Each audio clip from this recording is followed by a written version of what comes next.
नमस्कार, मी वैद्य परीक्षित शेवडे. आयुर्वेद टिप्समध्ये आपलं सगळ्यांचं स्वागत. हेल्दी फूडचा जमाना आहे. आपण सगळेजण हेल्थ कॉन्शियस आहोत. आज जग सुद्धा अगदी जवळ आलेलं आहे. फार कशाला, आपल्या तळहातावरच्या स्मार्टफोनवरती आपल्याला अख्खं जग सापडतं. आणि मग जगभरामध्ये ज्या वेगवेगळ्या अन्न घटकांना हेल्दी असं म्हटलं जातं, ते हेल्दी आहेत याच्यावरती आपलाही विश्वास असतो, अगदी डोळे झाकून. आणि मग त्यामुळेच आज वेगवेगळे अन्न घटक आपल्या आहारात यायला लागलेत, जे पूर्वी कधीच नव्हते. आणि त्याच्यापैकी एक प्रमुख असलेला अन्न घटक म्हणजे वेगवेगळ्या फळांचे रस किंवा ज्युसेस. आपल्यापैकी कित्येक लोक ज्यूस पित असतात. काही लोक वजन घटवण्याकरता ज्यूस पितात, काही लोक जिम केल्यानंतर ज्यूस पितात, काही लोक ते हेल्दी आहे याच्या खातर ज्यूस पितात. पण थोडक्यात ज्यूस पिणारे आपल्याकडे लोक हे कित्येक प्रमाणात आहेत. आपण ही गोष्ट सगळ्यात पहिली लक्षात घेतली पाहिजे की हे ज्यूस पित असताना ते खरोखरच हेल्दी आहेत का, हे हेल्दी आहेत का, आणि त्याच्या जोडीनेच ते पित असताना आपण कुठली काळजी घ्यायला पाहिजे याकडे आज आपण थोडंसं बघणार आहोत. सगळ्यात महत्वाची गोष्ट म्हणजे आपण जे ज्यूस पिताय ते फ्रेश असले पाहिजे. कुठलाही ज्यूस हा जर का फ्रेश नसेल, तो टेट्रा पॅक मध्ये जर का असेल, तर त्याच्यामध्ये प्रिझर्वेटिव्ह, ऍसिडिटी रेग्युलेटर्स, स्टेबिलायझर्स हे सगळे अपरिहार्यपणे आलेले असतात. त्याच्याशिवाय ज्यूसना टेट्रा पॅक मध्ये पॅक करणंच शक्य नाहीये. ही गोष्ट सगळ्यात पहिली लक्षात घ्या.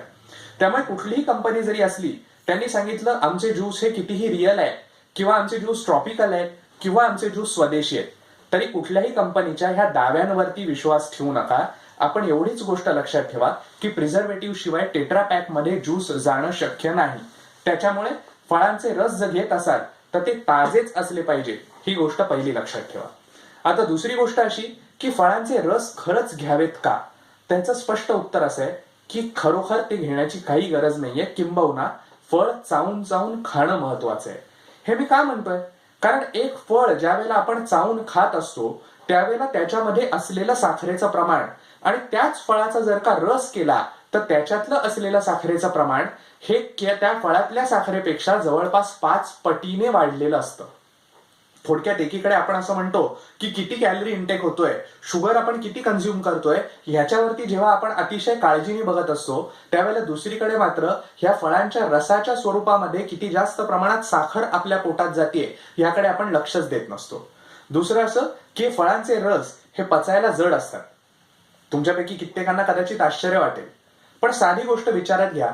शाळेपासून विज्ञानात आपण हे शिकत असतो की एखादी गोष्ट ही ज्या वेळेला आपण खातो त्यानंतर त्याचं पचन हे आपल्या तोंडापासून म्हणजे आपल्या लाळेपासून सुरू होतं. आता फळ ज्या वेळेला आपण चावून चावून खातो, एक तर ते त्या चोथ्यासह खातो की जेणेकरून फायबर कंटेंटही आपल्या पोटात जातो.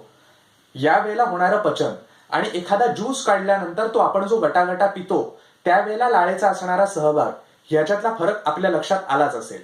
तो फायबर नसल्यामुळे देखील तो पचायला जड होतं, हा भाग वेगळाच. याशिवाय आयुर्वेदानुसार विचार करत असताना स्वरस कल्पना म्हणजे एखाद्या फळाचा रस काढणं हे पचायला अतिशय जड असलेली अशी गोष्ट आहे. आणि म्हणून जर एखाद्या फळाचा रस जर घ्यायचा असेल तर जास्तीत जास्त 40 ml एवढ्याच मात्रेमध्ये तो घ्यावा. आता विचार करा, आपण ज्या वेळेला ज्युसेस पितो त्यावेळेला तो एवढा मोठा मग भरून जो आपण ज्यूस पितो तो जवळपास पाव लिटर एवढी क्वांटिटी आपण एका वेळेला पित असतो. स्वाभाविकपणे त्याचे जे दुष्परिणाम आहेत ते होणार आहेत. 40 ml एवढी मात्रा ज्यूसची एका वेळेला पुरेशी आहे. शिवाय ते देखील ज्या वेळेला आपल्याला भूक लागली आहे अशा वेळेला घेतलं तर पचन चांगलं होईल, किंवा सकाळी नाश्त्याच्या वेळेला जेव्हा आपल्याला भूक लागलेली असेल त्यावेळेला घेतलं तर देखील त्याचं पचन व्यवस्थित होईल. किंवा जर त्याच्यावरती थोडीशी मिरपूड भुरभुरून घेतली, अर्थात मात्रा 40 ml बरं का, तर मग त्याच्या पचनाला फार मोठी अडचण आपल्याला जाणवणार नाही. हे ज्यूस पित असतानाचे थोड्या लक्षात ठेवण्याच्या बाबी. आता सगळ्यात महत्वाची गोष्ट तुम्हाला सांगतो. अनेक लोक असं म्हणतात की आम्ही हे काही फळांचे ज्यूस वगैरे या काही गोष्टी फारशा पित नाही. आम्ही आमला ज्यूस आणि ॲलोवेरा ज्यूस एवढा मात्र रोज सकाळी आवर्जून पितो.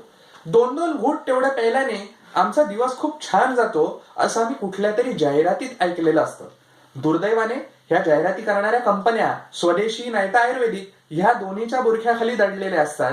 त्यामुळे आम्ही ही गोष्ट लक्षातच घेत नाही की कधीतरी त्यांचे जे कॅन आहेत ते उचलून बघावे आणि त्याच्यातल्या घटकांवरून नजर फिरवावी. आपल्याला हे लक्षात येईल की जसं मी मगाशी सांगितलं की कुठल्याही कंपनीमध्ये तेच ऍसिड रेग्युलेटर्स, तेच प्रिझर्वेटिव्ह आणि तेच स्टेबिलायझर वापरलेले असतात जे ह्यांच्याही ज्युसेस मध्ये वापरलेले असतात. आणि म्हणून आपल्या वैद्यांच्या सल्ल्याशिवाय कुठल्याही परिस्थितीमध्ये हे अशा पद्धतीने ज्यूस पिणं हे टाळा. शक्य तितकी फळ ताजीच खा आणि ती ताजी फळं खाल्ल्यामुळे आपलं आरोग्य निरोगी ठेवा, एवढीच आमची मनापासून इच्छा. धन्यवाद.